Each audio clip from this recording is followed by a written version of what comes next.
Spicy pasta নিয়ে চলে আসলাম, ঝটপট বানালাম আর অতিথি আপ্যায়ন করে ফেললাম। হ্যালো, আসসালামু আলাইকুম সবাইকে। কেমন আছেন আপনারা সবাই? আজকে আমি চলে আসলাম স্পাইসি পাস্তার রেসিপি নিয়ে। তো রেসিপি তৈরি করার জন্য আমি কিন্তু প্রথমেই এইখানে উপকরণগুলো রেডি করে নিয়েছি। আমি এখানে নিয়েছিলাম পেঁয়াজ কুচি, রসুন কুচি, সসেস নিয়েছি আর ক্যাপসিকাম ছিল এখানে।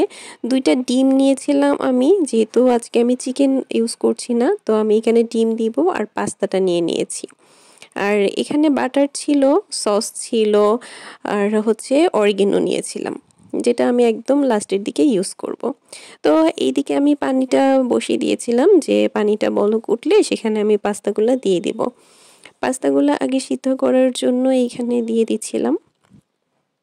তো এখানে কিন্তু পানিতে আমি আগে থেকেই তেল দিয়েছি একটু আর লবণ দিয়েছিলাম, যেন তেলটা ইউজ করি যেন একটা আরেকটার সাথে না লেগে যায়, ঝরঝরা থাকে।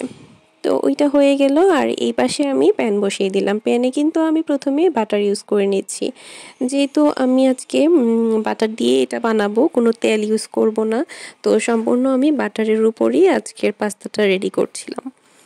এখানে প্রথমে আমি দিয়ে নিলাম রসুন কুচি। রসুনটা একটু হালকা করে ভেজে এর মধ্যে আমি গোলমরিচ গুঁড়া দিয়ে দিলাম। গোলমরিচ ছাড়া তো আর স্পাইসি করা যাবে না, যেহেতু আমি আজকে একটু স্পাইসি করে খেতে চাচ্ছিলাম। আর এই যে পেঁয়াজ কুচি করে রেখেছিলাম যেটা, সেটা দিয়ে দিলাম। আর এখানে দিয়ে দিলাম সসেসগুলো হালকা একটু আমি বাটারে এখন ভেজে নিচ্ছি। তো একে একে আমি এখানে কেটে রাখা সব ইনগ্রিডিয়েন্টস দিয়ে নিচ্ছিলাম। এখানে ছিল গাজর কুচি, সাথে পেঁয়াজ কলি, ক্যাপসিকাম, লবণ দিয়ে দিলাম স্বাদ মতো যতটুকু দরকার, যেহেতু আমি পাস্তাতেও লবণ দিয়েছি। তো এইখানের এটা টেস্ট করে তারপরে আমার দিতে হবে। সয়া সসও যেহেতু লবণ থাকে, আর সয়া সসটাও আমি এখানে দিয়ে নিলাম।